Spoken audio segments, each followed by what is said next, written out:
Hello friends, स्वागत है आपका अपने चैनल यूजीसी नेट हिंदी साहित्य चैनल में। इस चैनल के माध्यम से हम हिंदी साहित्य की तैयारी कर रहे हैं और इस चैनल में आपको यूजीसी नेट का जो सिलेबस है उसके फुल कंटेंट के साथ आपको क्लासेस मिलेंगी। जो आज से पीछे की जो क्लासेज है उसको आप प्लेलिस्ट में जाकर देख सकते हैं। और ये जो क्लास है ये मैं अपने जो पर्सनल नोट्स है उनसे आपको दे रही हूँ। तो आज हम जो पढ़ेंगे उसका टॉपिक है कि दूसरा तार सप्तक, जो दूसरा तार सप्तक थे उसके कवि। ठीक है, कवि और उनकी रचनाएं को हम पढ़ेंगे। तो दूसरा तार सप्तक का समय क्या था? 1951। ठीक है, तो 1951 तो दूसरे तार सप्तक के कवि का समय था। और इसमें कौन कौन से कवि थे? इसमें पहले कवि थे शमशेर बहादुर सिंह, जिनका समय था 1911 से 1933 ईस्वी तक। दूसरे थे भवानी प्रसाद मिश्र, जिनका समय था 1923 से 1985। अगले हैं शकुंतला माथुर, 1922 से 2004, इनका समय है शकुंतला माथुर का। उसके बाद है हरिनारायण व्यास, जिनका समय है 1923 से 2013 ईस्वी तक। अगले कवि है नरेश मेहता, 1924 से लेकर 2000 ईस्वी तक। अगले कवि है धर्मवीर भारती, 1926 से लेकर 1973 ईस्वी तक, इनका समय है। उसके बाद है रघुवीर सहाय, जिनका समय है 1929 से लेकर 1990 ईस्वी तक। ठीक है, ये जो दूसरे तार सप्तक के कवि हैं वो हैं और ये जन्म क्रम के अनुसार लगे हुए हैं। अभी इन जो कवि हैं इनको ट्रिक के साथ ही कैसे याद करेंगे कि शमशेर, भवानी, शकुंतला, कि शमशेर, भवानी और शकुंतला हरिनारायण की पूजा करते हैं, जबकि नरेश धर्म के मार्ग पर चलकर रघुवीर की पूजा करते हैं। ठीक है, कि शमशेर, भवानी, शकुंतला हरिनारायण की पूजा करते हैं, जबकि नरेश मेहता जो है वो धर्म के मार्ग पर चलकर रघुवीर की पूजा करते हैं। अब हम आगे जो है देखेंगे कि जो ये कवि हैं उनकी रचनाएं और इनके जो कवि हैं उनसे संबंधित जो भी महत्वपूर्ण जो तथ्य हैं उनको भी हम पढ़ेंगे। ठीक है, तो पहले कवि आते हैं शमशेर बहादुर सिंह, जिनका समय है 1911 से लेकर 1933 ईस्वी तक। जो शमशेर बहादुर हैं उनका जन्म हुआ था देहरादून में। ठीक है, शमशेर बहादुर ने दूसरे जो तार सप्तक थे उसमें 21 कविताएं इन्होंने लिखी थी। उसके बाद है इन्होंने अपने इनका जो काव्य संकलन है चुका भी हूँ मैं नहीं की भूमिका है, इन्होंने शमशेर जी लिखते हैं। पहले इनका जो कथन है वो है कि अपने काव्य कृतियाँ मुझे दरअसल सामाजिक दृष्टि से बहुत कुछ मूल्यवान नहीं लगती हैं। उनकी वास्तविक सामाजिक उपयोगिता मेरे लिए एक प्रश्न चिन्ह सा रही है, और कितना भी धुंधला सही।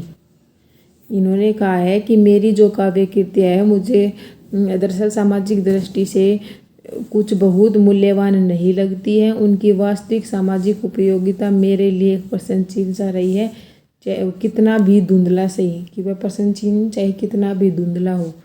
उसके बाद इनका अगला कथन है कि काव्य कला समेत जीवन के सारे व्यापार एक लीला है, और कला का संघर्ष समाज के संघर्ष से अलग कोई चीज़ नहीं है हो सकती।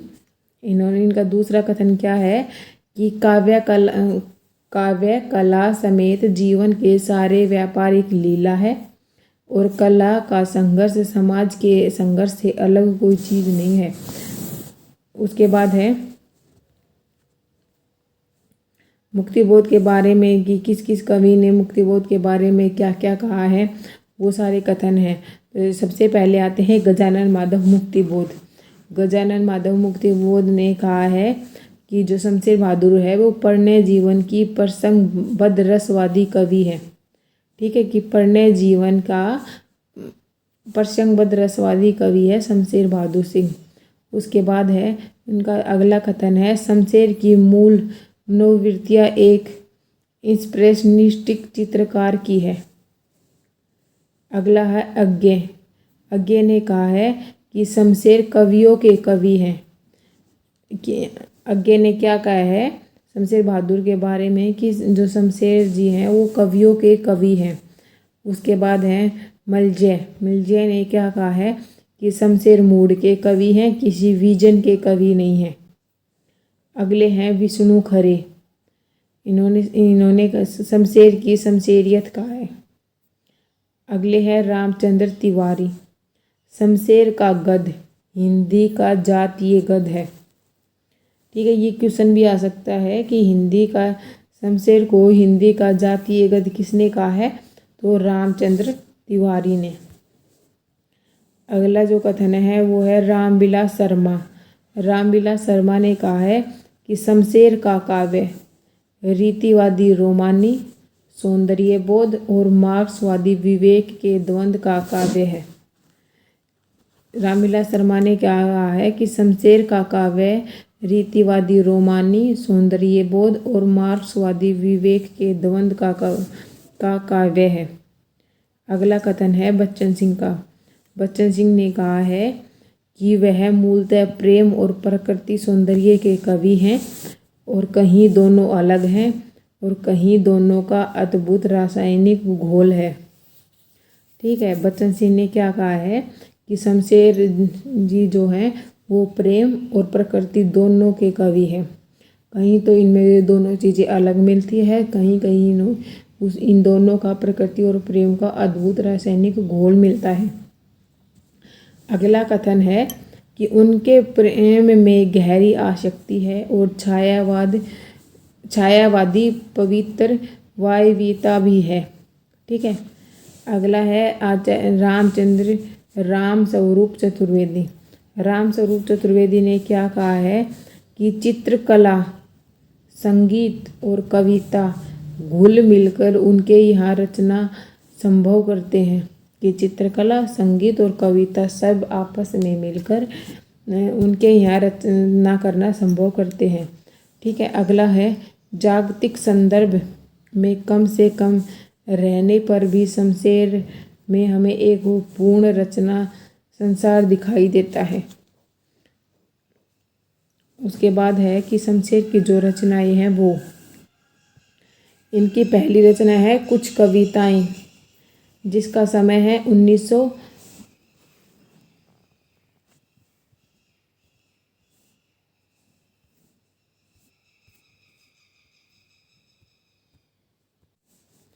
1959।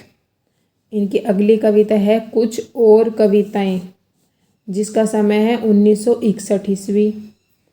चुका भी हूँ मैं नहीं 1975। अपने पास 1980। उदिता अभिव्यक्ति का संघर्ष 1980। बात बोलेगी 1981। काल तुझसे होड़ है मेरी 1981। और कहीं बहुत दूर से सुन रहा हूँ 1995। सुकून की तलाश में 1998। अब ये जो रचनाएं हैं शमशेर बहादुर की, इनको हम ट्रिक के साथ ऐसे याद कर सकते हैं कि शमशेर जी से कहते हैं कि कोई कहता है कि कुछ कविताएं हैं, वो कहते हैं कि कुछ कविताएं या कुछ और कविताएं। मेरे पास इतनी कविताएं हैं कि चुका भी नहीं हूँ मैं। ठीक है, इतनी अपने पास है, इतनी तो मेरे अपने पास है कि कुछ कविताएं या कुछ और कविताएं। चुका भी नहीं हूँ, इतने पास है, अपने पास है मेरी। और अभी तो संघर्ष चल रहा है। बात बोलेगी, मेरी तो सिर्फ बात बोलेगी कि काल तुमसे होड़ है मेरी। तू कहीं दूर से सुन रहा है, मैं सुकून की तलाश में हूँ। कैसे याद करेंगे कि शमशेर जी से कोई कहता है कि कुछ कविताएं हैं, वो कहते हैं कुछ कविताएं या कुछ और कविताएं। चुका भी नहीं हूँ अभी तो मैं करके, अपने पास है मेरे। ठीक है, और अभी तो संघर्ष चल रहा है मेरा, पर सिर्फ बात बोलेगी मेरी। काल तुमसे होड़ है मेरी, तू कहीं दूर से सुन रहा है, मैं सुकून की तलाश में हूँ। ये आचार्य राम ये उसकी शमशेर बहादुर की जो कविताएं हैं वो और उनके से संबंधित जो महत्वपूर्ण तथ्य थे उनको हम पढ़ा है। अब आगे पढ़ेंगे। अगले जो कवि हैं भवानी प्रसाद मिश्रा नहीं है, ये मिश्र है, जिनका समय है 1913 से 1985 ईस्वी। ठीक है। जो भवानी प्रसाद मिश्र थे वो गांधीवादी विचारधारा के कवि थे और कहानीकार उदय प्रकाश ने मिश्र जी को कविता का गांधी कहा है। कविता का गांधी किसे कहा जाता है? भवानी प्रसाद मिश्र को। और किसने कहा है? उदय प्रकाश ने। और इन्होंने छंद मुक्त और छंदबद्ध दोनों ही प्रकार की कविताएं लिखी है भवानी प्रसाद मिश्र ने। और इनकी जो भाषा एवं अभिव्यक्ति में लोक जीवन के प्रभाव स्पष्ट रूप से लक्षित होते हैं। ठीक है, कि इनकी जो भाषा है उसमें और अभिव्यक्ति इन्होंने की है उसमें लोक जीवन के जो प्रभाव हैं वो हमें स्पष्ट दिखाई देते हैं। उसके बाद है इनकी जो रचनाएं हैं वो, इनकी रचना है गीत फरोश 1956, चकित है दुख 1968, अंधेर नगरी 1968, गांधी पंचशती 1969, बुनी हुई रस्सी 1971। इनकी जो बुनी हुई रस्सी है ये बहुत बार आती है। ठीक है। खुशबू के शिलालेख 1973, व्यक्तिगत 1973, परिवर्तन जिए 1976, इदम नैमम 1973, त्रिकाल संध्या 1978, अंतर्गत 1979, अनाम तुम जानते हो 1979, शरीर कविता फसलें और फूल 1980, कालजयी 1980, मानसरोवर दिन 1981, संप्रति 1982, नीली रेखा तक 1984, तूस की आग 1985, ये कोहरे मेरे हैं 1993। ये भवानी प्रसाद मिश्र की रचनाएं हैं। उसके बाद है शकुंतला माथुर। इनका समय है शकुंतला माथुर का 1922 से लेकर 2004 ईस्वी तक। और इनकी रचना है, पहली रचना है चांदनी चुनर 1960, अभी और कुछ 1966, लहरें नहीं टूटेंगी 1990। इसको हम कैसे याद करेंगे कि शकुंतला माथुर से कहती है कि मुझे चांदनी चुनर लेनी है, तो माथुर कहते हैं कि अभी और कुछ भी लेना है, अभी लहर नहीं टूटेंगी। ठीक है। इस शकुंतला माथुर से कहती है कि मुझे तो चांदनी चुनर लेनी है। वो कहता है, फिर माथुर शकुंतला से कहता है कि अभी और कुछ भी लेना है, अभी और कुछ लेना है तो ले लो, अभी लहर नहीं टूटेंगी। ठीक है। अगले हैं हरि नारायण व्यास, जिनका समय है 1923 से लेकर 2013 ईस्वी तक।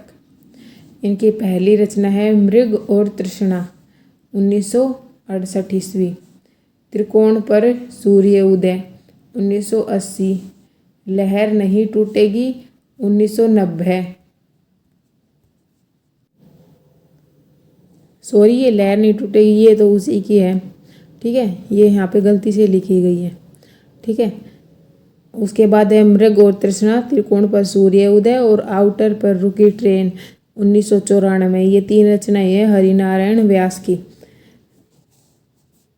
तो आप यहाँ पे थोड़ा सा मिस्टेक हो गई है, ध्यान दे लेना। ठीक है। अगर आपको वीडियो अच्छी लगे तो लाइक शेयर एंड सब्सक्राइब करें। Thank you for watching.